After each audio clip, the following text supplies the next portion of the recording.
Gentlemen, are you striving to become all that is man and have the ladies swoon over you whenever you walk into the room? And ladies, are you wanting to impress and outwork that so-called boyfriend of yours? Well, today I'm going to show you how to achieve both those goals by splitting wood. So what I'm going to do is break it down into 3 simple steps for you. First, we'll go over clothing and the equipment that you'll need to get the job done. Second, we'll talk about taking this big tree and turning it into something more manageable, into smaller pieces. And third, we'll take those bigger pieces and turn them into split wood like this, that's ready for the stove or the fireplace. First, what we'll talk about is the equipment, the clothing and different tools that you'll need, starting with the toboggan. This keeps your ears warm, and no matter what kind of hair you have, it'll keep it covered. Next is the beard. Now, it can be a short beard like this one, or if you have a long one, more power to you. Next, we'll come on down to the flannel. Now, this is a key part that you see all tough guys wearing.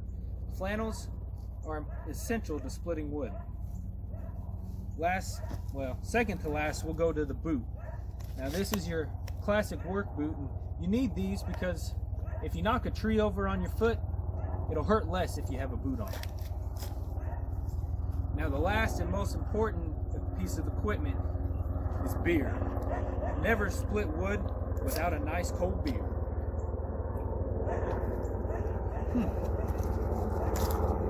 Thank you, audience member. Let's dive right in. Now, before we get to splitting, we're going to need to take a tree like this and bring it down into pieces like this. Now, these pieces are a little too big to fit in the fireplace as is. The length is right, 1 to 2 feet, but the width is a little bit too big unless you're a giant, and these would fit perfect in your fireplace. Also, even if they did fit in your fireplace, these burn a lot longer, and it's easier to start wood with something smaller.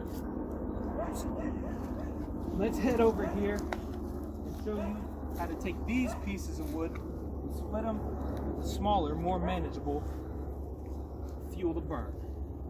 All right. First thing we'll need is our splitting maul. Now, these are really similar to an axe, but they have a little bit wider head and they're a lot heavier, so you can get good momentum when you swing. Next, we'll take a look at our piece of wood. Come on over.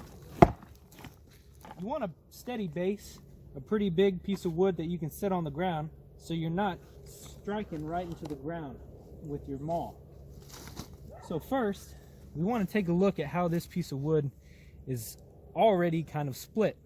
You got a bunch of different cracks and seams running down, and you'll want to find the biggest one that's most prominent, and that's the easiest way to split it, right down the middle. Now, once we split it down the middle, it'll be still too big to fit in the fireplace. So we'll probably have to split it again, and maybe even a third time before we can actually use it.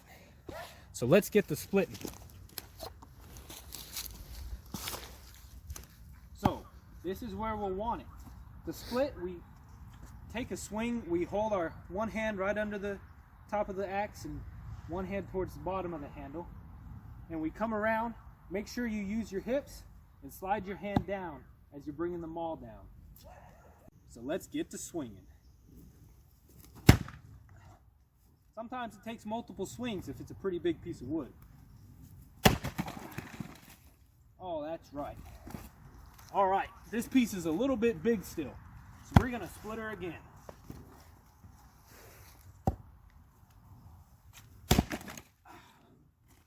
All right, this one's a little bit more manageable, so we'll take a look at this.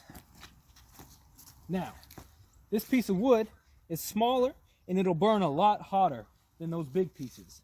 This will last for an appropriate amount of time, usually about 20 to 30 minutes in a well-burning fire. And as you can see, we got plenty of them out here to last us all winter. So, now let's head inside to the fireplace and show you how to wrap this up. All right, now that we're inside, we can get warm and build us a little fire. We'll take some of these bigger pieces that we split outside, and I've already taken a few smaller pieces and got them started for us. So let's go ahead and add this big piece to the fire.